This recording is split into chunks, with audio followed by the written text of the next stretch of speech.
Yeah, happy Sunday, happy windy day. I'm just doing this not live, but just a quick video. If you can hear me, I think you can hear me. Um, Saturday here, just after the rain, getting out, getting some sun, getting some exercise. But we're talking about assumptions, assuming a loan.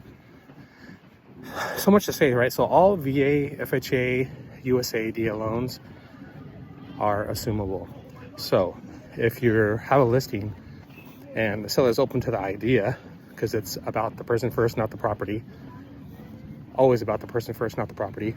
If they're open to the idea to assume the loan, that seller should reach out along with the realtor, because that's what they do. They do a service for the seller and buyer. They'll reach out to the lender and ask them what qualifications, what fees, this and that, because things have changed. Even with fees, I believe if it was under December 1st of 1984, you don't need approval to assume it, but good luck on that mortgage. I'm sure the mortgage is really high, or could be high, or the interest rate could be higher. So, but anything after, like, I think 1986, you have to get approved from the lender. So you'll call, and then I think, when was it?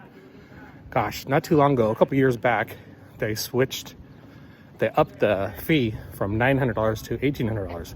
So I believe it's up to $1,800, could be a little bit more, for that assumption fee that they attack on there. So there is fees on top of it, which makes sense. Everything you got to do for the fees, but you are taking over that interest rate. So for example, if they got a 2.25%, it's probably worth it. Now, you do have to pay their equity, their stated equity. Stated equities, why I say stated equities, because what you put in your pocket after you pay your realtor fees, taxes, and everything else to fix up the place, closing costs. So everything thinks they have all these homeowners think I have so much equity. Well, after you pay your realtor fee, closing costs, capital gains, all your fees, then that's your equity. So when you assume a loan, great, you got a 2.25, but maybe you need to put $1 million down in equity. If you have it, cool. You have a 2.25% on a great deal. You walk right into a good deal, right? You're gonna have a whole bunch of equity. Even if it pulls back, the market pulls back a little bit, you'll still have a 2.25 note. So I thought that was pretty cool. Now you need to know when you call the lender, certain things. It could be 45 days. Usually, they're telling me so far that in my research, 45 days up to close. So you're gonna sit on a listing, and that seller is just gonna sit there for 45 days plus. What if it's like 6 months, 3 months? They're gonna sit there. So not too long ago, back in the day, it was a 60 to 90 day close. Just people forgot about it. Everybody wants to go. But it used to be 60, 90 day close.